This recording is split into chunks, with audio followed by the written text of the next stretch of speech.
Welcome everyone. Great to see so many online for this Engineers Ireland Academic Society webinar. As Kevin said, I'm Una Parsons. I'm chair of the Engineers Ireland Academic Society, and I'm head of Faculty of Engineering and Design at the Institute of Technology, Sligo. This webinar, which is the fourth in our series for this academic year, is teaching sustainability to our students. What is it? What should we teach? And how should we teach it? Now, Engineers Ireland is the voice of the engineering profession in Ireland since 1835 and has over 25,000 members. Members come from every discipline of engineering and range from students to members, to chartered members, to fellows of the profession. The Academic Society is one of many networking groups within Engineers Ireland, and it organises a series of events, typically webinars like this one throughout the academic year. We have members from every university, technological university, Institute of Technology, and we're always welcome to suggestions for future webinar topics. And we're really delighted to be partnering again this month with the National Forum for the Enhancement of Teaching and Learning in Higher Education. And the webinar that we have today is really very timely. We hear and talk about sustainability in nearly every day. We talk about using recycled products, to using renewable energy, to reducing water pollution, and so on and so forth. In January last year, Engineers Ireland introduced new accreditation criteria for engineering programs, including a new program area called on sustainability. So now all of us in institutions around the country are looking at how we introduce and ensure we include sustainability in our engineering programs going forward. This webinar builds on the successful one we had about a year ago on the SDGs, the Sustainable Development Goals on our campuses, which was called Practice and Teaching, Research and Operations. And I'd like to thank the organising committee for the lineup of our topics today and the speakers, from asking what exactly do we mean by sustainability, to showing us the traits and competencies engineers knew to successfully implement sustainability, to showing us contemporary trends and practices, and given examples of best practice around the country. So I'm really looking forward to the seminar. I'm going to hand back to our chair now, Kevin. Thank you very much, Una. Just before we kick off with the presentations, we have a short video from the National Forum, which they've requested that we show as part of this session. So it'll take about a minute, and it's just to introduce some of the work that the National Forum actually does.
So I'm going to give a short description in terms of what sustainability actually is.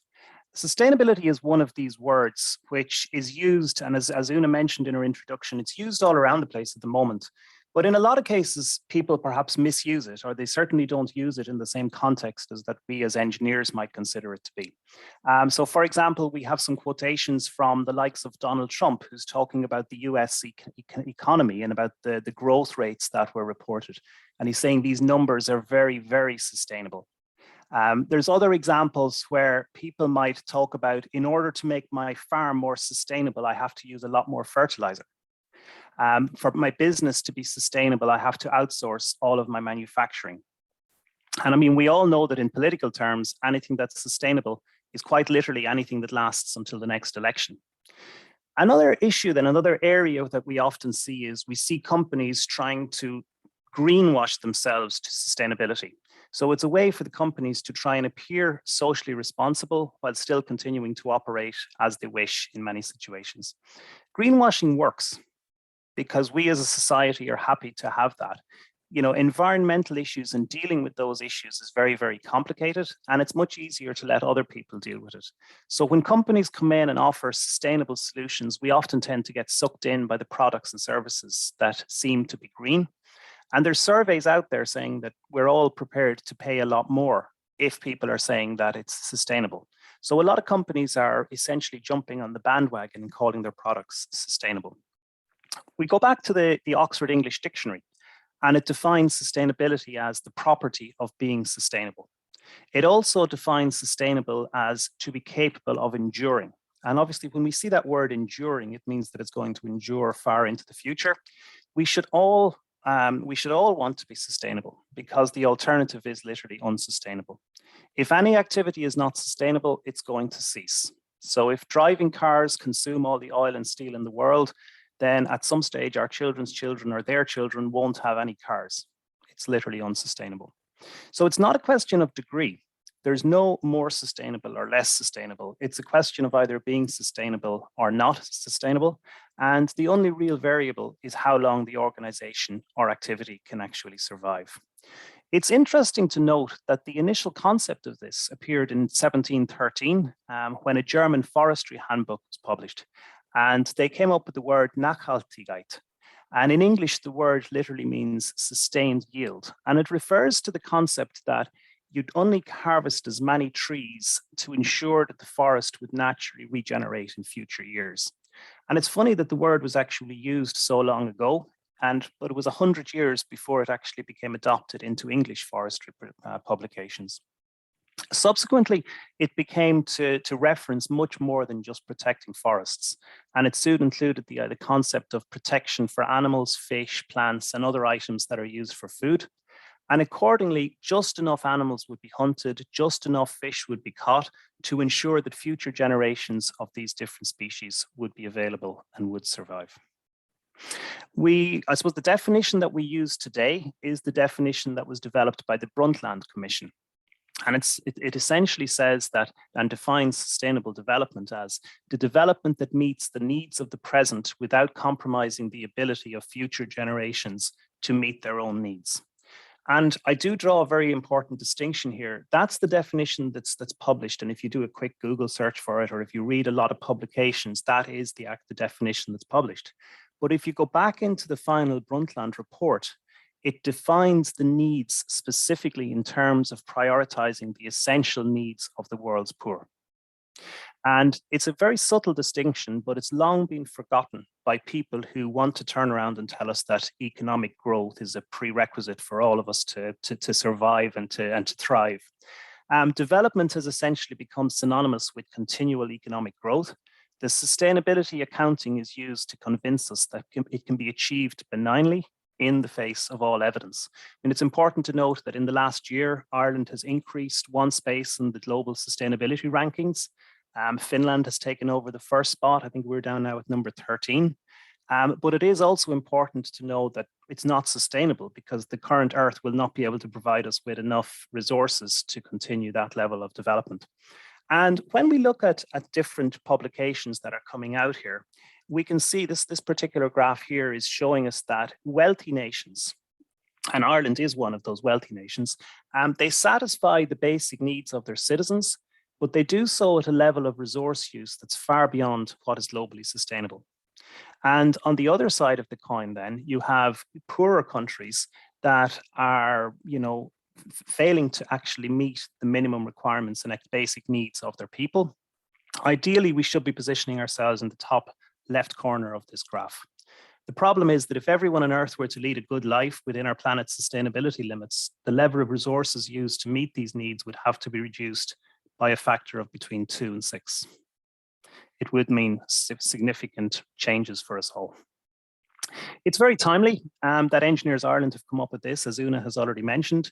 There is a new program area on sustainability, The accreditation documentation is all available online for anybody who wants to access it. It introduces the specific sustainability concepts such as net zero carbon, resource efficiency, circular economy, and whole life costs. And it asks that we teach that to our students, that the students be exposed to the UN Sustainability Development Goals, that they develop competencies in order to achieve those sustainability development goals. Now, I would say at this point that a lot of these concepts and the sustainability concepts are not necessarily new. We can see that, Plato in the 4th century BC was making reference to the concept of recycling. And right up along, we can see that these concepts that we're taking today as almost being new concepts have actually been around for the past 40, 50, 60, 70 years. And it's quite interesting to see that it's just now that they're starting to become mainstream. It's taken quite a long time for that to happen. I mean, even in terms of, I would be teaching my students all about the circular economy, but we can see that it was first referenced in the 1960s. So it's quite amazing that it's taken us this long to get to where we are. We have spoken to our students in a couple of different colleges. We've gone out and we've asked our students to define what sustainability is. And they can do that in sentences, they could do it with words. And they're just some, I suppose, Wordle creations or word maps of what the words the students are coming back with. So you can see there, they're talking about efficiency, they're talking about recycling, they're talking about planting some trees. So they're heading in the right direction, but certainly there's a little bit of space to go yet in terms of what we need to do. So sustainability is a kind of a general concept. And sustainable development then is the policy that's actually going to be driving that. And it's, again, development that meets the needs of the present without compromising the ability of future generations to meet their own needs, with needs being defined specifically in terms of prioritizing the essential needs of the world's poor. It's not just about making our machines a little bit more efficient. That's what we've been teaching our students to do all the time. We've been teaching them, how can we make this engine more efficient? How can we make this gearbox more efficient? Something can be environmentally friendly, but it doesn't necessarily mean that it's sustainable. So I give the example there that my new solar powered chainsaw makes me feel less guilty about deforestation. Apologies, I have a typo there. We can do bits at the individual level, but systemic changes are needed at government level if we're going to have any impact at all.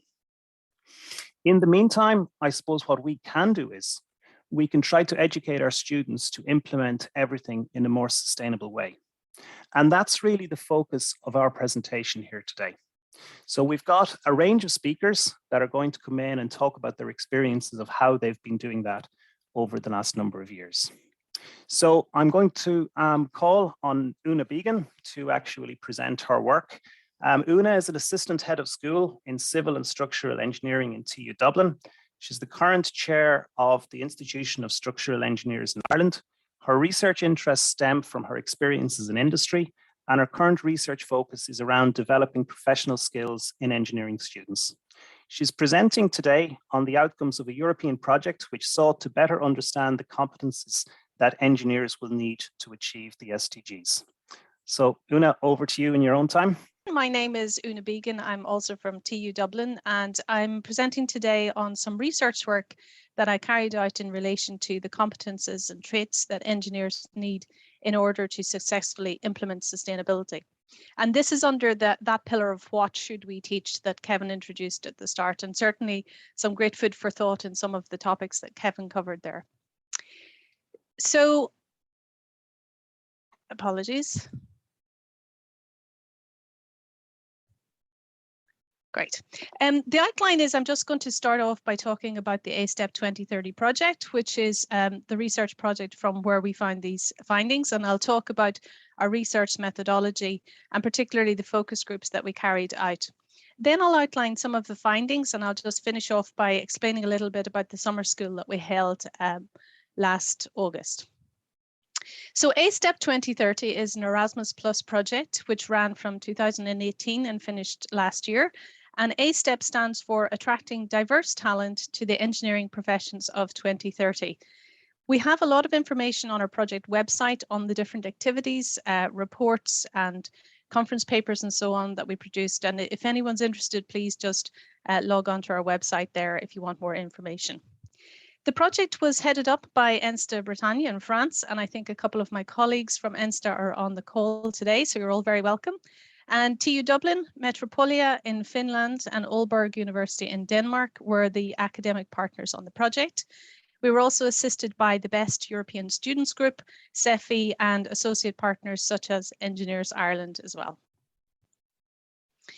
The project itself had three main activities. The first activity looked at the future role of engineers in society, and specifically the competences required to achieve the SDGs. And that's really going to be the focus of what I'm presenting out here today. We also carried out a second activity which looked at the values and motivations of young people. And that was a really large survey of about 10,000 students across Europe to see what Gen Z want out of their life's work. Our hope was that we would kind of combine some of the competences that engineers would need and some of the motivations or values of young people to try to encourage more diverse students to come and do degree programs in engineering.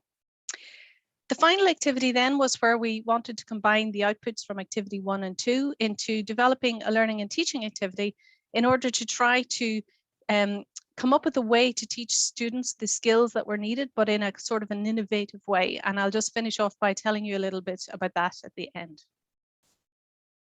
So in activity 1, we had 2 tasks. The first was quite a comprehensive literature review, which looked at how engineering as a profession has changed within the last so many number of years, and looking forward to really what the role of the engineer will be as we progress in this society.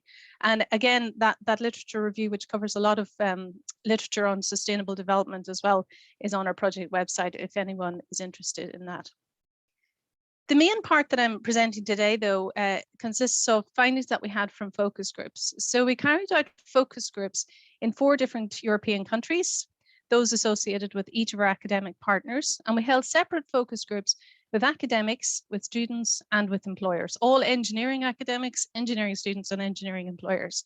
And what you're seeing here is just the numbers we had in each focus group, and I think we had a total of about 87 people in the range of all of the focus groups. So really quite a good overview of the key stakeholders in engineering education when it comes to what we're trying to find out. I put this photograph up just to remind me to thank Engineers Ireland for hosting our employer focus group in Clyde Road. That was about 2 years ago now. And to just thank all of the participants in the focus groups, both in Ireland and in our other European countries. We very much appreciate your time.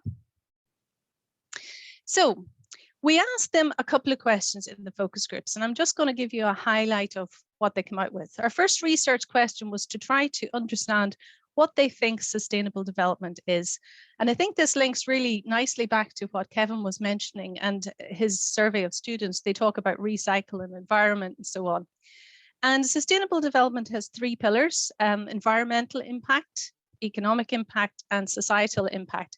So we can see here that the environmental impact is well known. We have words like environment, renewable, recycle, energy, very much like what Kevin found as well. And we also have words like economy. So we're covered under the economy pillar, but really the societal is much less well developed. So there are words like ethics and social and education and so on, but very much more focused around the environment. That's what most people think of when they think of sustainable development. Again, in our reports, we've split out our findings by country, and I've just kind of highlighted the findings in Ireland here. This is supposed to be the shape of a country of Ireland, but hopefully you can see that. And what we really find is that there were absolutely local societal factors that brought people's mind towards certain aspects. So you'll see here in Ireland, there was a note of carbon and water, and these were carried out back in 2019, when there was a lot of talk in the government at that time about carbon taxes and water and so on. So we very much saw the influence of government policy in how people realize what sustainable development is or what they think they can do from it. So I just thought it would be interesting to highlight that. We also wanted to get a feel for what everybody was aware of in terms of the SDGs. So again, this was back in 2019, and we asked each group just to write down the SDGs that they were aware of. What you're seeing here is a diagram which is just differentiated by each of our stakeholder groups.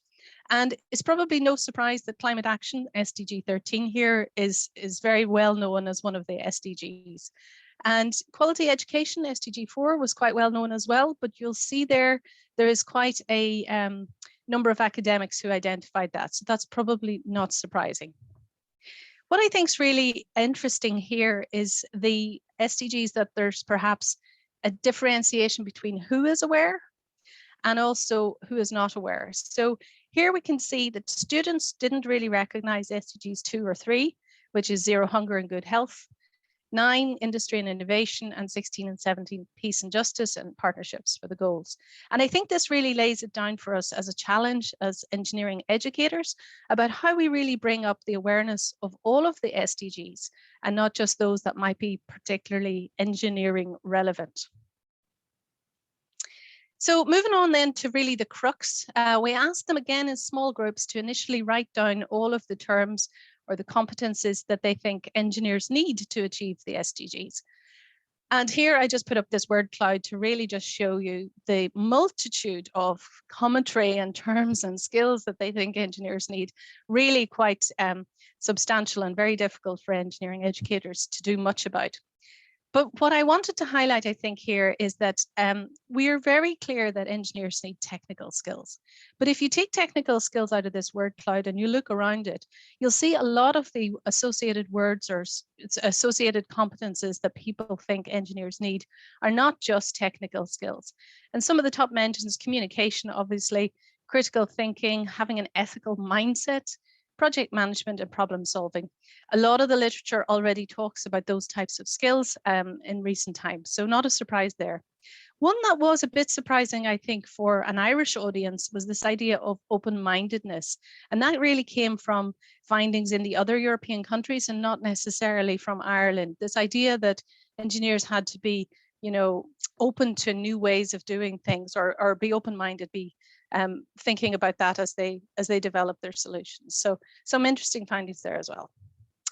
Of course, we couldn't finish with that big, enormous word cloud. So we carried out a coding exercise as part of the research team, just to try to condense all of those competences into something that we could actually use in the classroom. And we did our best, but we still came up with 54 competences, so really quite substantial. And we split them into 3 main categories to really highlight the different focus of each of the sets of competencies that we came up with. I'm not going to go through these in detail, but just to highlight to you, obviously technical skills are very important, and we split these into fundamental technical skills and application skills. And really just to highlight, again, in our reports, we talk about the differences between the stakeholder groups, but both students and employers felt that digital skills were really important, but this wasn't mentioned by any academic groups. And I think that just highlights to us maybe the importance of academics in terms of developing our digital skills, and why is there a gap between what people think. Second up is what we call non-technical skills. And here again, we associated with outward facing skills. So dealing with people, things like conflict management, negotiation, and respecting diversity come up quite a lot as well, which is really encouraging to see that that is on people's minds when they talk about, the future of society and what they can do. We split this also into ways of thinking, and I think I was talking earlier at another meeting about the importance of critical thinking.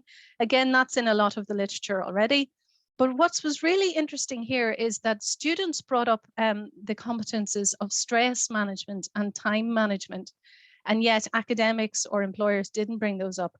And I think that gives us a bit of an insight into how students are finding their way through their engineering program, what they think they need assistance with in terms of not only graduating, but I suppose working in the future. So the final pillar we called attitudes.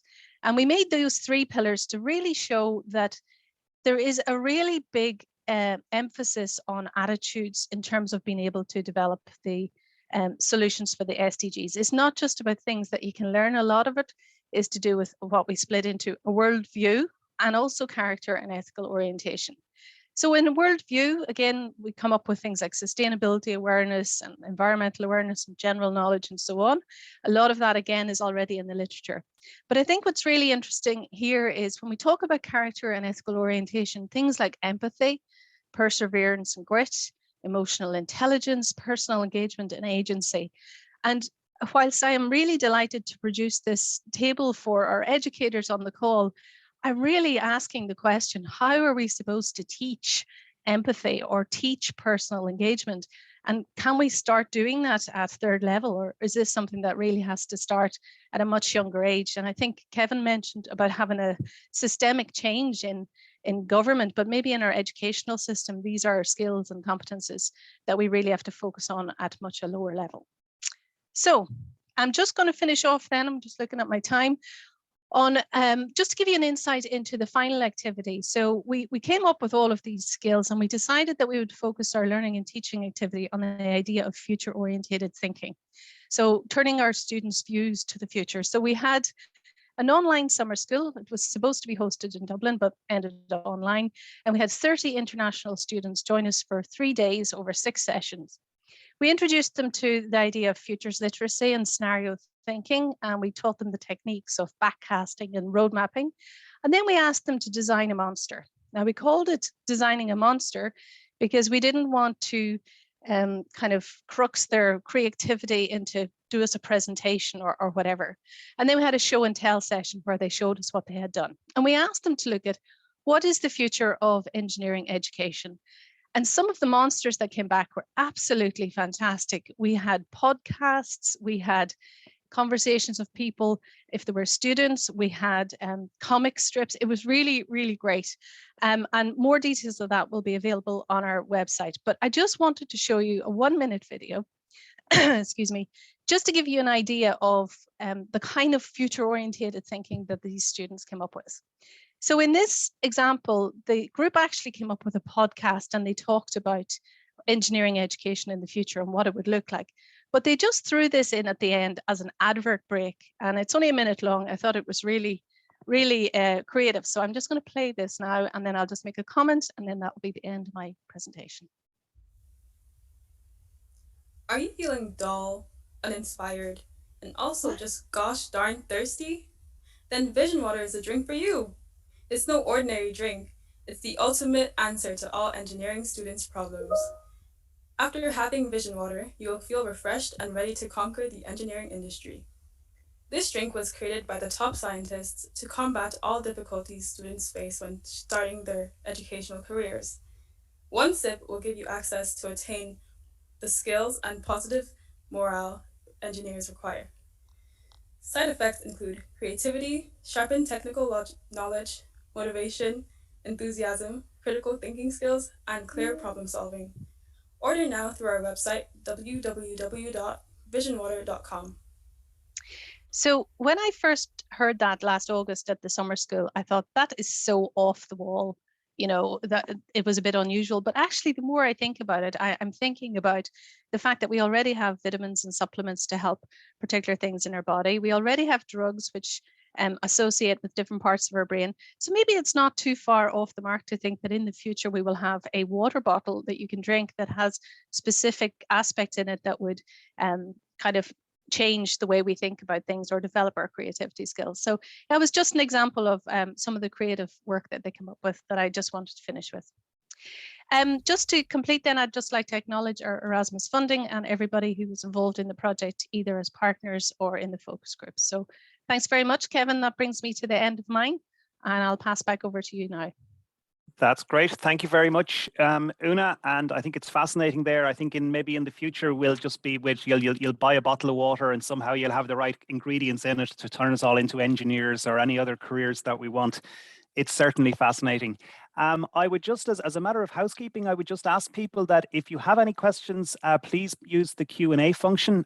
We won't be monitoring any questions that come in on chat, so please put any questions that you have into the Q&A function, and we'll deal with all the questions at the end. So thank you very much, Una. That was really interesting and thought-provoking. I'd now like to invite Edmund Byrne from UCC. Ed is Chair Professor of Process and Chemical Engineering at UCC, and he leads the BE and ME degrees in Process and Chemical Engineering. He chaired the 10th Engineering Education for Sustainable Development Conference at UCC in 2021 and has researched and published widely on embedding sustainability in engineering education and on transdisciplinary approaches to sustainability. He has co-edited 2 books on transdisciplinary approaches to sustainability, published by Routledge in 2017 and 2022. Ed, in your own time, I'm really looking forward to this. Thank you very much. Cheers. Thanks a lot for that. Yeah, so as mentioned there, I lead the process and chemical engineering programs, BE and ME in UCC. So I'm just going to talk about just some reflections on, I suppose, contemporary engineering education for sustainable development trends, some initiatives we've tried in our program here at UCC, and all in the context of, I suppose, emerging professional body requirements, ESD trends, and also higher educational and societal trends and imperatives. So I suppose if we look at that broader context, one can identify maybe some, for those of us who might be interested in, and I think we're speaking to a converted, speaking to the choir, a converted audience here, who'd be interested in sustainable development and sustainability in our programs, some pulls, ESD, societal imperatives. But also then for others, I suppose, higher education institutions are looking to embed sustainability across their programs, and indeed, obviously, professional bodies in an increasing manner. So all the arrows are in the same direction in terms of how we can actually do this. So we'll look at that broader context and each of those pillars presently. So first of all, engineering education for sustainable development. I suppose there's been a community, a group, a conference over the last over 20 years, since 2002, mainly in North America, or mainly in Europe, but also in North America. And we were delighted to host the 10th Engineering Education for Sustainable Development Conference here in UCC just last June. And I suppose in a given conference, oftentimes it's, it's the subheadings, the areas that papers are submitted to, give an idea of where there are particular trends. And our conference was on building flourishing communities was the theme, but there were a number then of papers obviously under the various different trends. And if I may point out, these are the ones that are underlined there that actually, I suppose, stood out in terms of the papers and the discussions around the conference itself, particularly the thicker ones here: transdisciplinary approaches, gender and ESD, particularly equality, diversity, inclusion shone through, and also context and complexity, uncertainty, those issues for engineers. As part of the conference, there was actually a workshop hosted by a couple of colleagues from University of Cambridge, Professor Richard Fenner and Dr. Di Morgan, and they brought together from the conference what was called the Cork Amendment to the Barcelona Declaration. When the Barcelona Declaration was at one of the earlier conferences in Barcelona, whereby attendees mapped out what they felt should be in engineering education for the 21st century, fit for purpose, which came from a sustainability context. And that was brushed down and seen that it was fairly fit for purpose still, but with requirement maybe just to update it somewhat. And the key things that came through from that workshop and from the conference indeed was this idea of urgency. There's a huge urgency at the moment. We talk about 10 years and so on, and that we need to move, particularly then for our graduates that are going to be working to mid-century and beyond. And then 6 imperatives are identified: values, context, uncertainty, change, limits, and vision. So we can see there things like, I suppose, contemporary issues around counterfactual information, future visions and a need for that. And I think Una touched on that as well in her presentation, challenging orthodoxies as well. And then this idea of flexible, adaptive, and going beyond just doing no harm in terms of being critical around technological limits and so on. So that's where, that describes what the delegates felt were the imperatives for engineering education in the 21st century. We're going to have a look at professional body requirements next. And Engineers Ireland are the accreditation body statutory body for Ireland, but also the Institute of Chemical Engineers is an institution that accredits programs across mainly the English-speaking countries, including ourselves. We actually had a visit last Thursday and Friday, so I'm fairly intimately aware of their current and emerging requirements. And each of them have emerging, changing requirements. So if we look at Engineers Ireland, the program areas. A new program area was added in 2021 as an update from the 2014 documentation on sustainability. And you can see there just at the bottom, you can see sustainability, but also ethical usage of data, equality, diversity, inclusion, teamwork, communication. All sustainability related topics are coming into play there. And social and business context was bumped up one as well from 6 to 5. Under the sustainability pillar, if you're going from a starting from a zero start, this could be perhaps quite challenging maybe to some programs if there has been little or no sustainability thus far, because it requires that engineering undergraduates need to understand they have a critical role in both climate change mitigation and adaptation. They need to understand the 3 pillars of sustainability. They need to see themselves as leaders for climate action with other disciplines. Specific sustainability concepts are required, and they're named there, and also this broader global and multicultural context feeding into EDI imperatives, and also the UN SDGs. Students need to be exposed to them, but more than that, they also need to see how they can develop competencies for achieving them. Again, Una spoke to that just earlier. And then underneath that, then you can see they have 5 core competencies. So things like critical and systemic thinking are important. Envisioning this idea of futures, visioning is important. And then I suppose in a multi and transdisciplinary approach, building partnerships with others, and also participation with broader communities. And that's something perhaps engineers haven't done so well traditionally in terms of engaging in a dialogic manner with broader communities, as opposed to just building something and then hoping that, or wondering why maybe people might oppose their designs. There's also a number of program outcomes in the Engineers Ireland updated accreditation guidelines. And if we compare 2014 with 2021, we see that under design, for example, they now require not just unfamiliar, but ill-defined problems. So this idea of complexity coming in, working with other disciplines in our design, in fact, so that's something that we need to look at. And also then responsibilities towards people, again, working with communities, broader context of one's practice. And ethics as well. Previously it was about understanding social, environmental and ethical issues. Now it's about the impacts of our judgments on social, environmental aspects. Also, we need to promote the practices of sustainable development. So that's quite normative, and that comes from the Code of Ethics in Engineers Ireland, which is a requirement for professional practice. And also the importance of equity, equality, diversity, and inclusion. So knowledge and understanding there is coming through, and the impact of that on professional practice. We see that sustainable development mentioned 5 times in 2014, up to 15 times in the documentation, the guidelines in 2021, and diversity has 5 mentions as well from 0 previously. If we switch then to Institute of Chemical Engineers, they have a new accreditation guidelines which came in last October, and they apply for accreditation visits after the 1st of July 2022. Now, I'd suggest that that's formally, but actually informally, they're here already because, as I say, we've experienced it. Cultural learning is seen as a really important thing, and they've bundled this together. This is a new area in a sense where they've bundled together what, previously health and safety, obviously important for students to learn, and also the culture of health and safety in departments, in programs, and in institutions. But also they have sustainability, ethics, and diversity and inclusion. Those 3 as well, which are interconnected.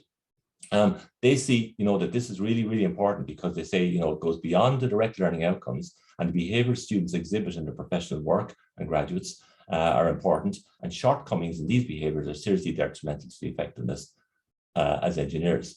And I can say that the accreditation panel that we had were extremely interested in how we were engaging with, in particular, diversity and inclusion and EDI and so on. And this is something that is really to the forefront. And again, Una mentioned that previously in her presentation.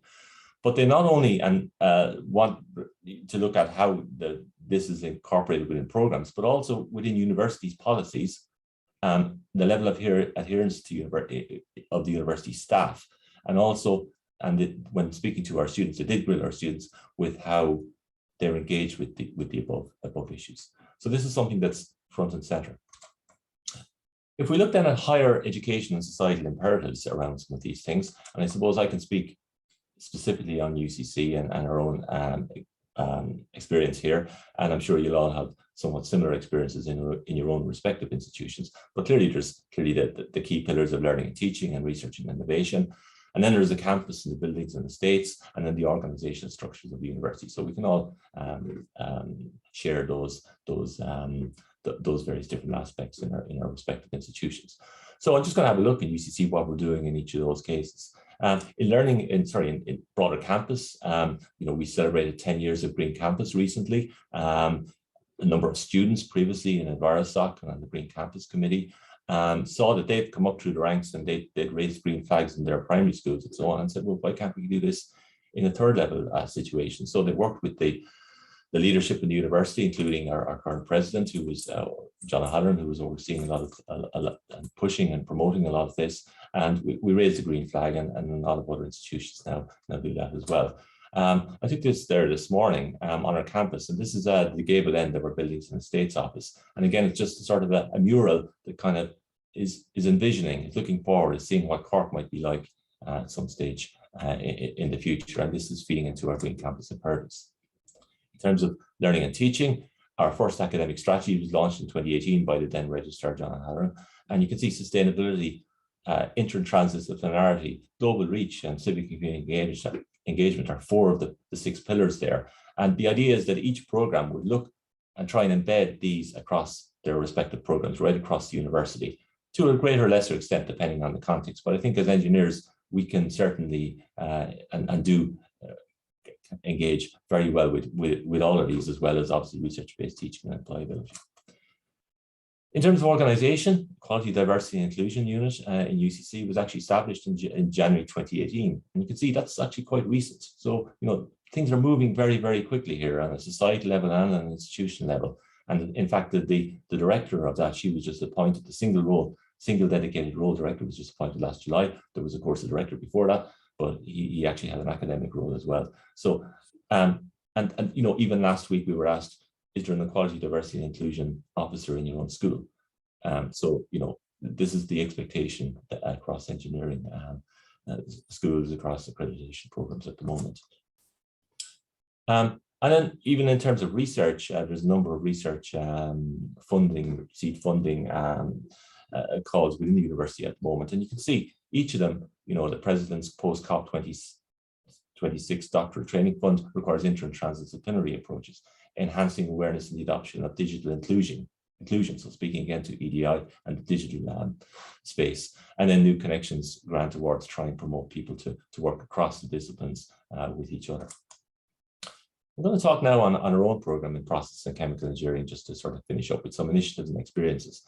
And these really are reflective of some of the stuff that I do myself, because clearly I know best what I do.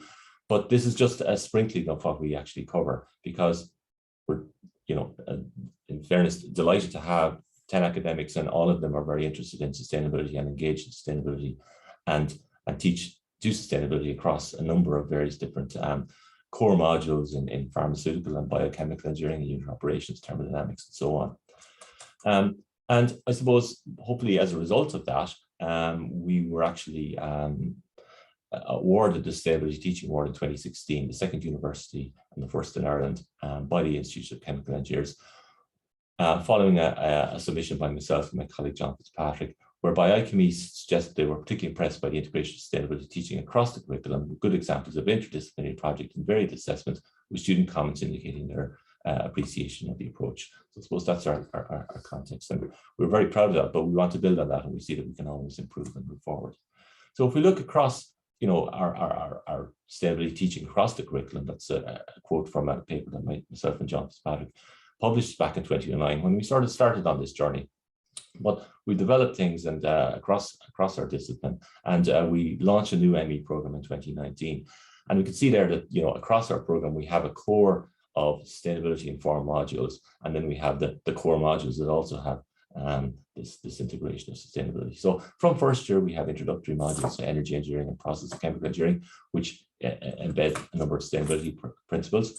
We're very proud of a new module in second year on ecology for engineers. I think it's important that chemical engineers are exposed to physics and chemistry and so on, but also biological sciences and also the macrobiological sciences, where ecology helps them develop those systems thinking. Ecology is obviously a systems based science.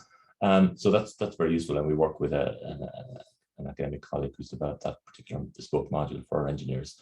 We also have a second year communication ethics and engineering module that focuses on both of those topics. Third year, we have sustainability module. In fourth year, then we build on that with the design project, which brings in all the previous modules, as well as work placement, which really brings out some of the sustainability aspects where students are exposed to that in the field. And then in fourth year, there are a number of electives that students have in semester 2 of fourth year for those who choose the BE honours degree. And they're all, you can see there, they're all sustainability informed or with embedded. And in fifth year, we have the capstone modules for the masters at a master's level, which are generally bespoke modules that are based on expertise, research expertise of our staff in the discipline. Again, this is just some work that myself, John, and a colleague from Sevilla published in the European Journal of Engineering Education, and it's just a graphic where we see sustainability attributes should transcend both core knowledge, skills, and values. And on that, if you look at sustainability, I suppose you're looking at the knowledge and understanding of sustainability, which we cover in some of our modules. Sustainability skills in green technologies, LCA, EIS, and so on. And then sustainability values. And these are key things and important things for accreditation bodies. Commitment to sustainable development, which is quite normative, but required by the Code of Ethics for Engineers Ireland, for example. Commitment to social justice, equality, diversity, empathy, and well-being, again, as was mentioned earlier. So we're just going to have a look at some of the assignments and stuff that we cover. So in the second year ethics module, we have a wicked problem, a group wicked problem assignment where students are invited to look at a broad societal-based, complex, messy problem, and then to look at some potential interventions, but not just that, but also to look at it from different framings, because the framing that one chooses oftentimes actually leads to potential interventions. So in that context, we exposed them to some Dutch researcher Annick de Wit's worldview model, and they can take a test on that, and you can see we're all a mixture of some various different worldviews. But we asked them then to frame each of the problems that they have in the context of each of these worldviews, and what kind of proposed solutions might one come up with. Because sometimes engineers, traditionally we kind of think, oh, the rational analytical approach, and certainly 18, 19-year-old, 20-year-old young engineers want to know their right answer, and it's about just broadening things out and suggesting that there are different legitimate perspectives on some of these things. I also get them to do in third year, then we get them to do in the sustainability module a book review, and they get a selection of books that they choose from. They're not engineering books, but many of them are actually written by engineers, and many aren't. But they can choose any one of them, and they're writer reviewed that would go into a Sunday newspaper supplement, and just to identify things that they find challenging, and also things that they might agree with or find thought-provoking. So each of the books are in fact quite thought-provoking or provocative, and there's all sorts of size when we give this to the students each year, because engineers don't like reading books. But we give it to them before Christmas because it's a semester 2 module after Christmas, so they have a chance to get the book out, and there's online versions available to them as well. Read it over Christmas and then come up with their review. But once they've done it, they really do enjoy it. And here's some feedback that we've got from them, and you can see over half them give it a 10 out of 10 in terms of the value of that, in terms of their engagement and learning with the topic, and over 80% give an 8 out of 10 or better. Another assignment that I give with that module is, in fact, a lovely app called Peruso that was developed by Eric Mazur, professor of physics in Harvard University, and he's very much into peer learning. So he's developed this app. It's a reading app whereby you can actually give students a paper. Here we can see a paper from John Ehrenfeld, the emeritus chemical engineer from MIT, on flourishing design in a brave new world. And what they can do then is they actually make some comments. Within that, you can see the comments here on the right-hand side. They can put some questions in, then they respond to each other. So there's a peer learning aspect there, and upvoting. And they really do engage really well with this. And this app then actually speaks directly, or can plugs into Canvas, which is the BLE that we use here in UCC. And you can see this is from this reading last year. You can see there are 1,200 comments from about 60 students. on something that's actually worth 2.5% of their overall module mark. They really do engage. An average reading time of over 4 hours.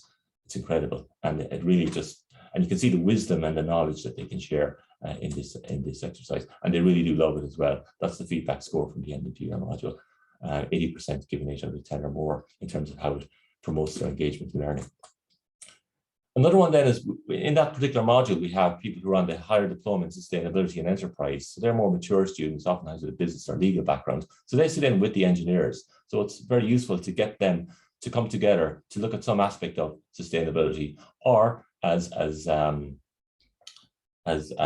Kevin mentioned before, sustainability and green credentials of where products or processes have these sustainability or green credentials, whether they be greenwashing or otherwise, and to critically analyze them and maybe come up with, you know, suggestions for how they could improve their product or process to be more authentically sustainable.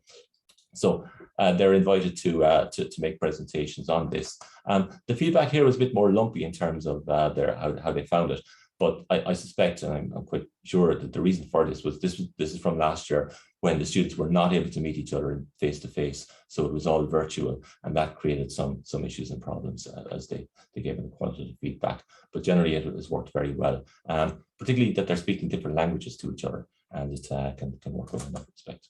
So the feedback is generally seen as very positive and feeding into some of the things that we're looking for in terms of this transdisciplinary approach. Different opinions, hugely valuable. They find it challenging, but it promotes critical thinking, and they certainly do think that it's quite different to some of the other modules, but nevertheless useful. I'd just like to talk then on the design project, year 4 design project. And I suppose the traditional way is that, you know, you do the design first, which is a conceptual design project in chemical engineering of a process plant, and then add on the sustainability assessment at the end. And you know, we've been looking at this and trying to embed it to a greater extent throughout the design project over the last, considering this over the last decade and so on. And, you know, so the idea is, you know, that the sustainability would be considered throughout as a semi-open-ended design process. So to feed into the design decisions right from the start, including the framing of the product and of the process. Also look at environmental aspects from life cycle analysis, environmental impact statement, shared energy balances from sustainability perspective. And then perhaps the tougher one for engineers, the socioeconomic aspects, which are perhaps game changers, but maybe can be quite difficult or problematic in terms of what engineers can do about these. But just to consider at least some of the questions around them, such as community engagement in terms of the plant and its operation and contribution, staff transportation, how to get to work, health and well-being, and EDI promotion. So these things could be touched upon as well. So we've tried to do this, we've developed this, and thankfully there's actually a broader prize as well, the ICME offer for embedding sustainability into our design projects. And we've put the best one forward each year for this design project. And in fact, to our delight, our students last year won what was called the McNabb Lacey Award, jointly with University of Manchester, for embedding sustainability into their design project. So that again was the first Irish winner of that particular prize. Just to finish up then, some projects that we've been working on in UCC, given the National Forum sponsored this event. Some work by John Barimo, colleague, has gone around to a number of universities in developing this work, and he's done some research and come up with Sustainable Development Goals Toolkit, which is essentially an Excel spreadsheet which is downloadable from that website, and you can use, either staff or students can actually use it. So there are versions for both. So that's something that might be of interest. And actually, just hot off the press, just launched just yesterday. If you have a look at Twitter, you'll see that there's an Education for Sustainable Development synthesis report with a number of key findings there, which you know, looking at sustainable development, incorporating that into our teaching. There are a number of challenges of time, resources, leadership support, and non-interested staff, and student engagement is really important, but also a higher education sustainability standard is something that is being called for in that particular report. So that's it. I'll just say thanks, and hopefully we can have further conversations later on. That's excellent. Thank you very much, Ed. I think there's a lot of food for thought there. Certainly, I know I was very interested with your comment there that the students found it challenging. I think if they're not finding it challenging, then they're not learning enough and they're not working hard enough. So thank you very much. I think there's loads of different things. And I think the synthesis report and the spreadsheets that you mentioned as well will also be extremely interesting and relevant. Now I'm going to introduce our next speaker. So Dr. Anne Morrissey is Associate Professor in the Department of Mechanical and Manufacturing Engineering at DCU and a member of Engineers Ireland Academic Society. A past BE in Chemical Engineering graduate from UCD and received her PhD from NUI Galway. Anne has been working in and been carrying out research in the area of environmental protection since 1996. She previously worked with one of the world's leading packaging manufacturers, a link she still maintains through her involvement with the Irish Packaging Society and as a Fellow of the Chartered Institution of Waste Management. Anne's area of research interest at DCU focuses on sustainability, with a particular emphasis on water and wastewater treatment and waste management. And the floor is yours, and I would just remind any people that want to ask questions to please put your questions into the Q&A. Thank you very much. Thanks very much there, Kevin. I think I just noticed some of my students are online here, so they hope they get something out of this as well as everyone else. Thanks very much for attending.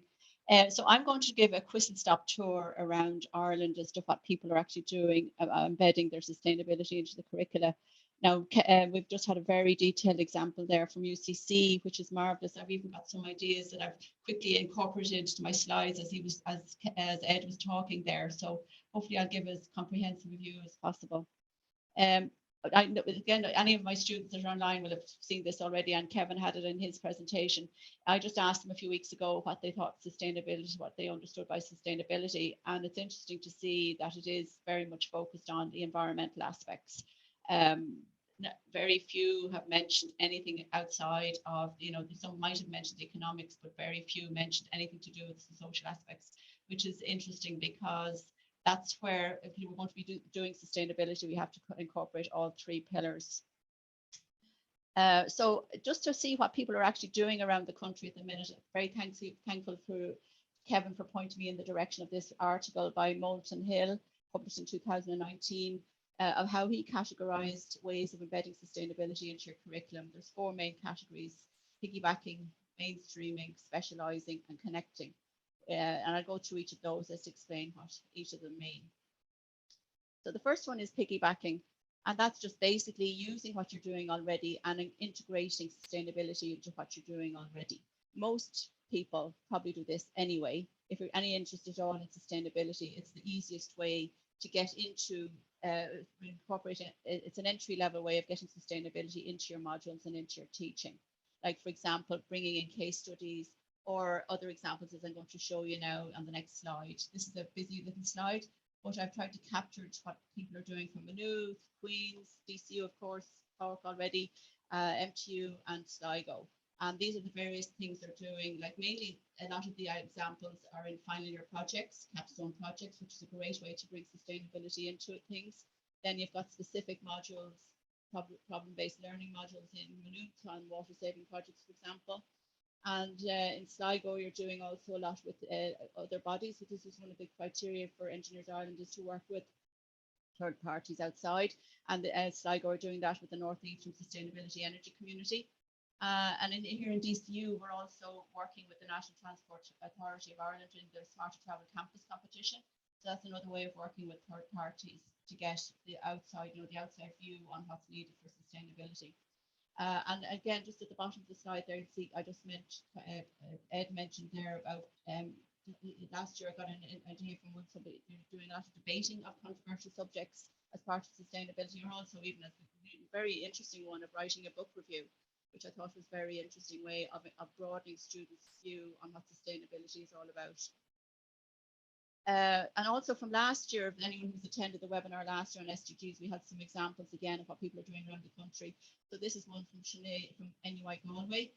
Again, it's bringing in a challenge into a final year project, and to make sure that the engineer gets a view of how to work as a responsible global citizen and to incorporate the SDGs into systems thinking.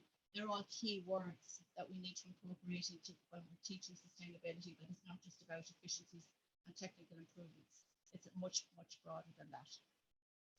And this is another one from last year's presentation as well on how to incorporate a project on autonomous vehicles. And of course, that's very topical, or it's not as topical now at the moment as it was maybe a few years ago, but still, it's still very one that still could happen down the road, and how to bring designing them into sustainability and link it to that, because it's it's much broader than just the technical criteria of associating how to make an autonomous vehicle drive around by itself. There's also the very much sustainability issues in relation to ethics. You know, if it comes across a crash situation or whatever, how does it deal with that? And also other things to do with sustainable cities and communities, which are all the social side of sustainability. And then the next one after piggybacking, we also have mainstreaming, which is where we integrate sustainability education within existing structures and an emphasis on the broader curricular perspective. For example, every discipline in an engineering degree would address sustainability. Now, most universities are probably not doing this with great emphasis, but there are two examples that I came across that are on the road to doing this. And one is both TU Dublin and GMIT are looking at the Sully test as a way of doing that. I don't know if people have heard of Sully test before, but its main objective is to help improve sustainable literacy by embedding sustainability into any discipline or program of study. And there's a whole website dedicated to that, and the link is there. And it's mainly their core objective is to they say for a sustainable future, we need a world full of people with sustainability awareness and core literacy. And again, to emphasize, that's not just about the technical competence, it's much broader than that. So that's a very entry level way of starting your journey. Just in relation to Galway, they've incorporated sustainability into their actual strategy, their strategic plan for the whole university, where they have sustainability as part of all they do. And Cork mentioned the UCC also have that, as do DCU. But again, this is a way a lot of universities are going, that is going to become a core part of everything they do. And again, this goes back to what is defined by sustainability's core here. That is not just about sustainability of the university surviving forever, but it's all about their activities and how they impact on society as well. And this is another example from UCD, similar to NUI Galway, where they were also incorporating everything to do with sustainability into their wider strategy for the university. And another one from GMIT, similar initiative, but they're also incorporating the Sully test as well.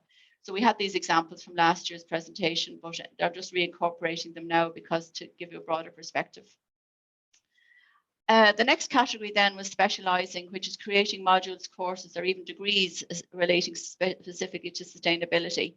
And as this is referred to as the infusion model by some authors. So again, a lot of universities would do this. They'd have a range of programs, but the sustainability into a wide range of programs. Again, Ed in his presentation showed how they incorporated it very clearly into their engineering programs, but most universities would do that. And also the way of doing it is to have a broader context as well, with problem-based learning, hackathons, and other examples. And again, I just did an interesting exercise in relation to the CAO as to what way people, if say somebody, a Leaving Cert student, wanted to do something in the area of sustainability, how would they go about finding a course? So as I mentioned at the very start, a lot of people, when you ask students what they think of what sustainability is, are really thinking of either the environmental or even more likely to be thinking of energy and energy efficiency. So just hypothetically, if they put that search word into CAO looking for courses, you could get 48 courses with energy as a keyword.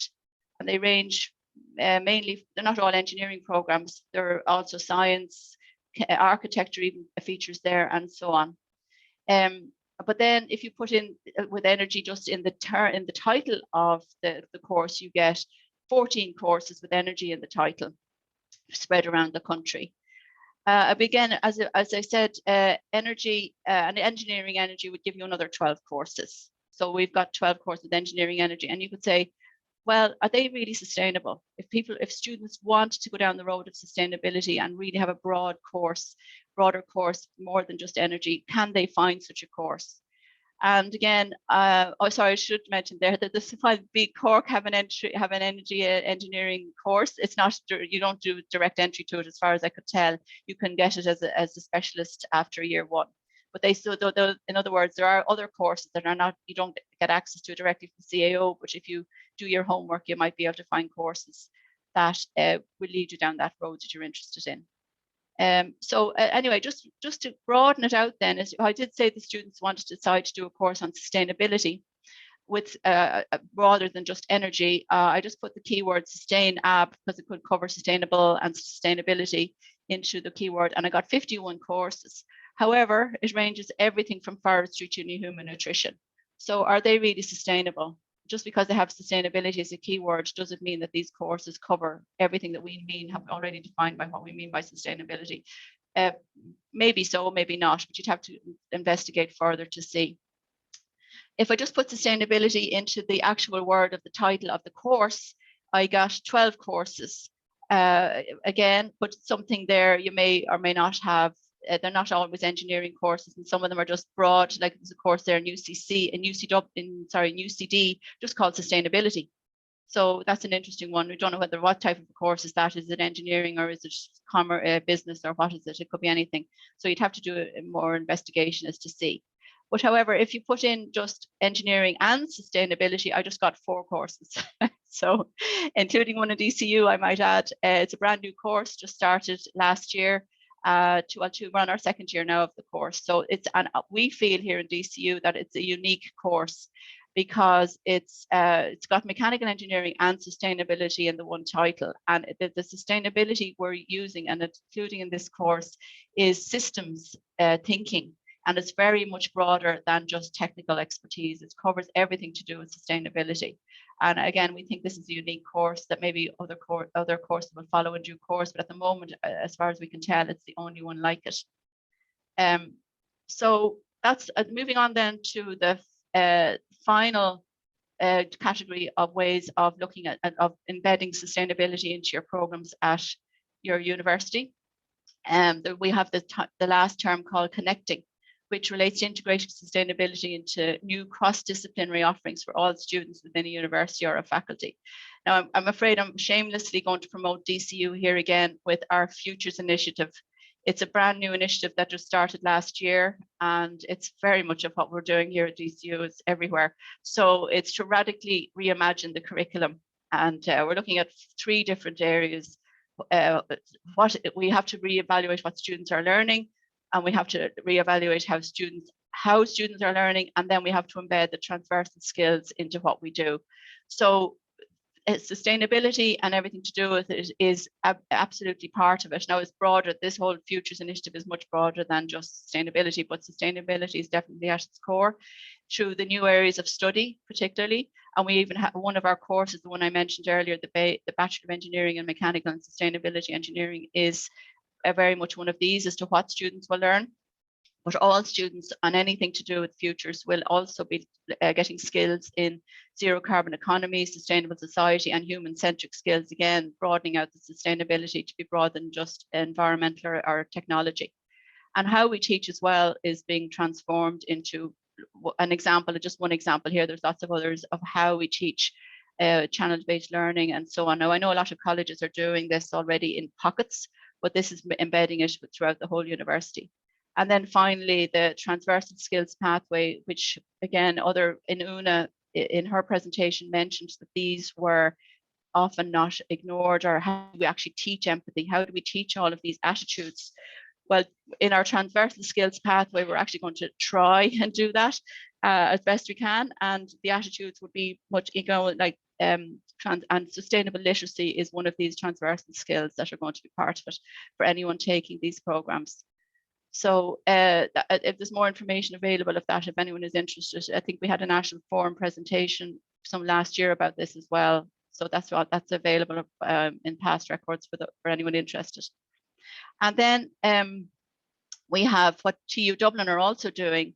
They have a very much a different approach, but it's embedded in everything they do to engineering as well, where you teach about sustainability early on with case studies, MCQs, and example, the study test can be used for that. and then you teach for sustainability as you go through, and you much as students on their learning journey, and they're much more able to deal with open-ended design problems, sustainability competitions, cross-discipline collaboration, and so on. Again, the cross-disciplinary was mentioned by Ed as being very important, and TU Dublin realised that as well and have it embedded in what they do. So I'm just going to finish up with this slide. It's a whistle stop through. It's by no means exhaustive of how to embed your sustainability into your assignments through various competitions, because competitions are often a way to engage students outside of what you might be doing yourself, and to broaden their what they actually do in relation to sustainability. And and the idea of a competition often spurs people on to perform even better. No, this list is by no means exhaustive, and it's only what I could find on a quick trawl through. And even on Ed's presentation, he mentioned another one in his presentation that I wasn't aware of through the UK. So this is just an introductory list, and I'm sure if you looked at them in more detail, you'd find lots more. But the one I mentioned first is the Engineers Without Borders competition, because that's very much to do with sustainability, and it's got, because Engineers Without Borders are their remit is what they actually do in the world is to broaden engineers' view of outside of just their own country, and particularly in third world countries. The Smarter Travel Campus I mentioned already, and that's one we're doing here at DCU. It's aimed at anyone, all students, all engineering students from first year to postgrad. Anyone can enter the competition, and it's to do with how to get people, well, the fundamental aim is to how to get people out of their cars onto some more sustainable modes of transport. And and interestingly enough, when students here at DCU first entered the competition, the engineering category was hardly there. It was very much a peripheral category. The other main categories that they had in the past were to do with multimedia, advertising campaigns, that kind of thing. But in last year in particular, the engineering category was by far the biggest. And they've now split it into 3 separate categories. It's so big. So it's great to see the engineers getting involved in it. And that's not just from DCU, it's from all around the country. So it's really a great way to get students involved in a competition, and engineers have a bigger role to play in this, in designing solutions for the future. And it's not just all about awareness and advertising campaigns anymore. And I should mention Enactus as well. It's not just focusing on sustainability, but what Enactus does is mainly aimed at social entrepreneurship, which again brings the social aspects into engineering, because Enactus really they typically get business students doing Enactus competitions, but they really want the engineers to work with them so they can have more practical solutions rather than these maybe concepts, and they want them to get them to work. So they always encourage the engineers to get involved with Enactus, and we have done so in the past here at DCU, but Enactus is a worldwide initiative. So you can travel the world with Enactus if you're so inclined, and it's a great way as well to combine business with engineering. And of course, there's also the Engineers Ireland, the IMechE student project competition that Kevin, I think, is involved with. And we've had various winners of that over the year. I couldn't actually get a direct link to the details for the competition, but I'm sure Engineers Ireland can provide that if anyone is interested. And then there's the ESB Intercolleges Challenge. Again, it's here in DCU, we usually get our third year students to enter that. Which I suppose brings me to the fact that in every year here at DCU through the engineering course, we try and get each year to do something extracurricular, if you like, with competitions. So first year is the Smarter Travel, and third year is the ESB Challenge, and then other years have different ones. And then the ECIU is the European Consortium of Innovative Universities, which DCU is a member, but most colleges now in Ireland are a member of some consortium or other. So you'll have your own challenges within that, where you can get involved with multidisciplinary, outside your own university challenges, and you can work with other people. They're a great way up, an easy way of entry level, rather than trying to find people to collaborate with. These competitions enable set that up. And then 2 others I came across. This, I know the Bolton Trust is just really for TU Dublin students, but still it's there for anyone. And they're probably a lot more graduates maybe than other universities, so there's quite a large potential pool of people to enter that competition. And as far as I can say, it's not just for existing students. I think anyone can enter that. And then finally, the one I came across is the Mary Mulvihill Award. Now, while that's aimed at social media and student media and all the rest of it, It's open to anyone. And the 2021 theme was water. So, you know, they're very interested in an engineering approach to solving a problem as well. It's open to, again, so the theme, in other words, what I'm trying to say is any theme can be made into suit from engineering. You can take it from any perspective you like and fit it to within the remits of the competition. So there's plenty of scope there for anyone to broaden engineering curricula outside the technical side with all these competitions. And I think they're a great way of mainstreaming or getting it into your curriculum without, you know, it's ready-made for you.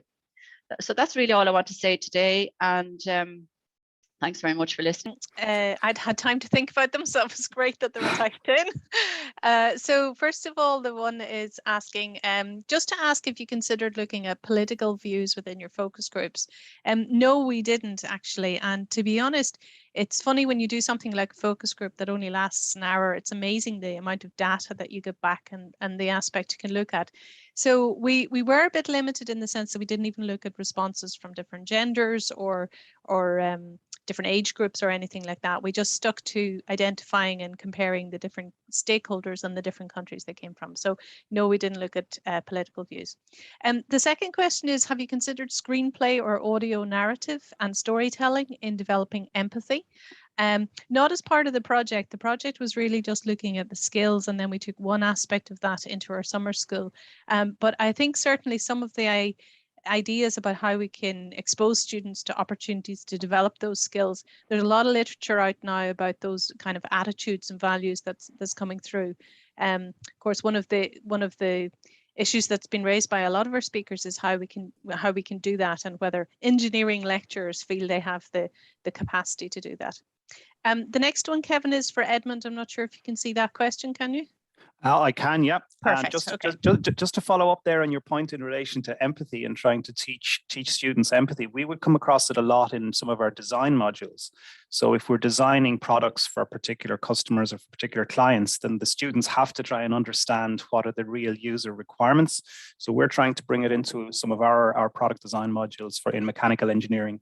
And that's how we're trying to address it. Can they actually essentially walk for a bit in the client's shoes? So a particular question there, and I'd welcome any more questions that people want to put in, but there's one there that was directed directly to you, Ed, and it's just to ask if resilience will have an increased visibility in future higher education teaching frameworks. Yeah, I think obviously it certainly will.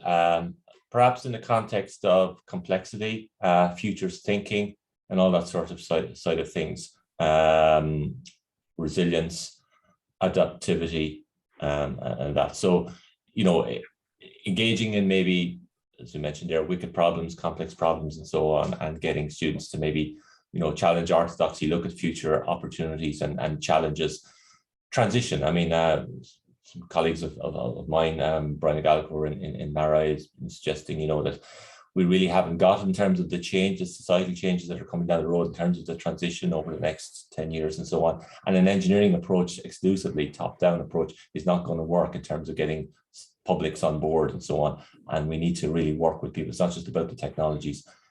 That's the easy bit, really. We can recognize it's beyond that. So we need engineers who are fit for purpose to engage with these things. And that feeds into some of the other stuff. And I see another question from Di Morgan on empathy. Empathy, we can't just impose our solutions, our analytical solutions on society.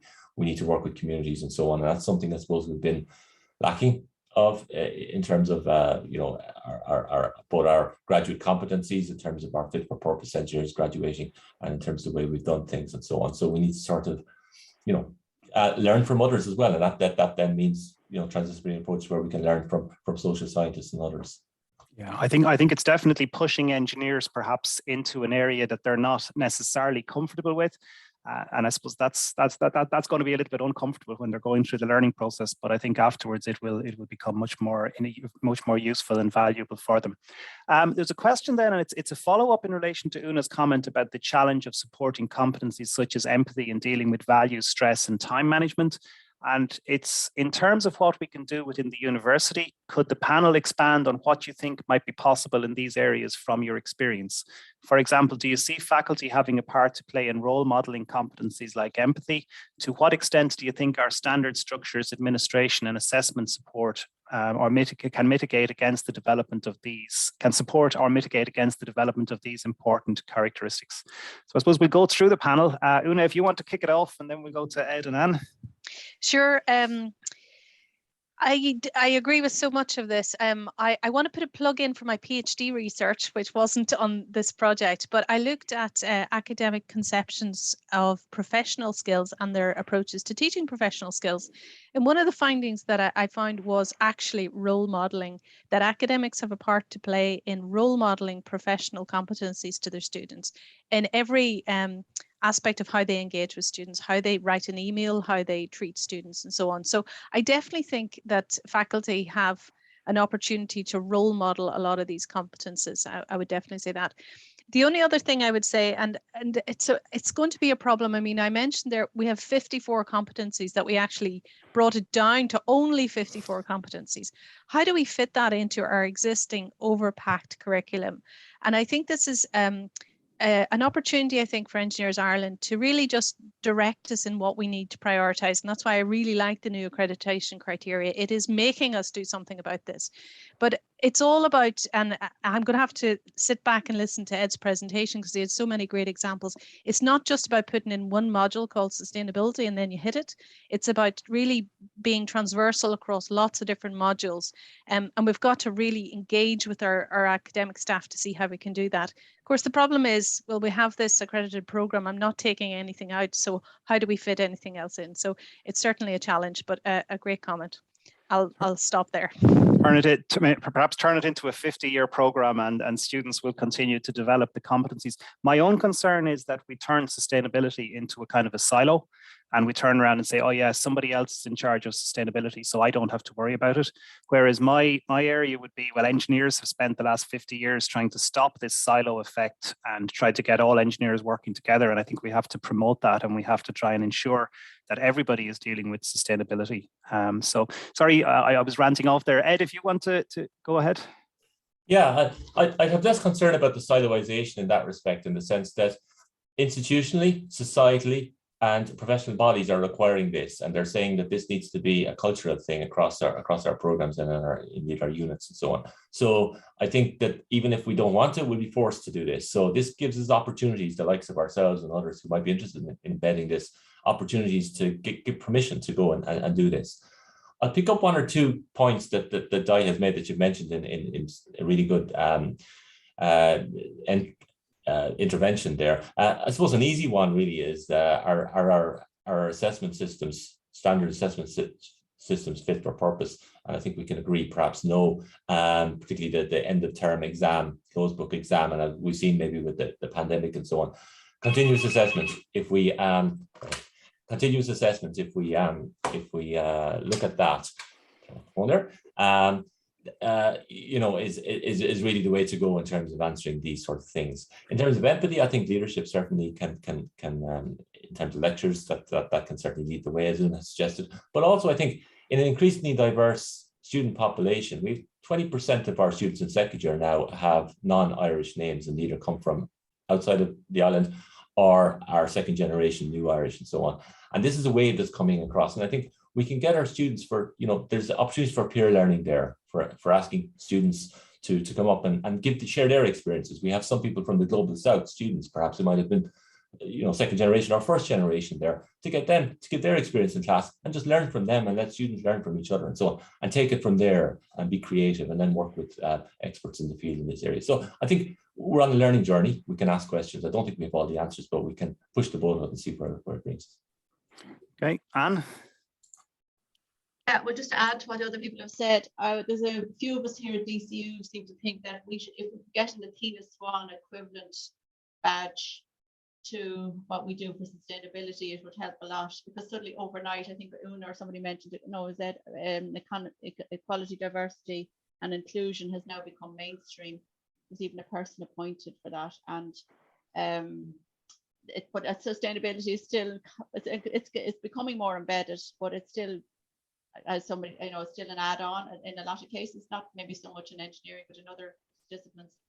And if we could get, say, research funders to say you won't get funding unless you have a badge, like a Tina Swan equivalent or whatever, I think that would help a lot to get it going. And empathy, again, is with these transversal skills that we need to embed in our teaching as well. And I know engineers often pick engineering, and myself included, because I wanted to do maths and I didn't want to do sums. I didn't have any connection at all with people. That would keep them away, keep them over there. So how do you develop in engineers something to, you know, related to people? And it's a challenge. I mean, it's taken me a lifetime to be able to develop that, and I'm not even sure where I am now. So it's not going to happen straightforwardly. And I think it's maturity. It comes with maturity as well, and it's giving students an opportunity to work with other people and to be tolerant of other type of ways of thinking. And not everyone thinks like you, and how do you include what other people are thinking in your thinking and accept other people's views? They may not agree with you, but they have a point. So this all comes again with maturity. I don't think it's something students will learn, you know, in their 4 years. I think, Kevin, you said you need a 50-year degree, but maybe not a 50-year degree, but definitely 50 years. And I know Engineers Ireland, of the CPD has been very important to continue that on. So it's a lifetime. It's a lifetime work, I think. But it's, you know, we start the process in the university. Yeah, and I think any of your students that are still listening in and will probably have remembered that you were talking about the social aspect of it as well. So they'll probably be expecting that to be on an exam or an assignment in due course. We do have another question there for Una. So Una, what are your plans now that the A-STEP project is over? How will you carry the findings into your work study programs? Great question, of course. Of course, with every funding opportunity comes another funding opportunity. So I'm in the process of applying for 2 new projects. One is looking at introducing an e-portfolio into a student program to help them reflect on their professional skills and how they're doing that, and also to provide training for lecturing staff to support students in the PDP process. And the second is a smaller project that I'm working on. One of the things that struck me that was really interesting was the idea of intercultural skills, and I'm originally from Northern Ireland, funnily enough. So I'm actually I've put in a project with a Northern Ireland university, looking at how we can do some joint projects to look at intercultural skills between North and South before we go too much further than that. I think there's a lot we can pilot at that stage. So yeah, more projects. But with all of these projects, you know, that first one was a bit of a shock to the system in terms of what we find. And I think the next part is to look at how we can incorporate how we do that in teaching and learning. Thank you very much. I think we could probably continue with questions, and we could probably continue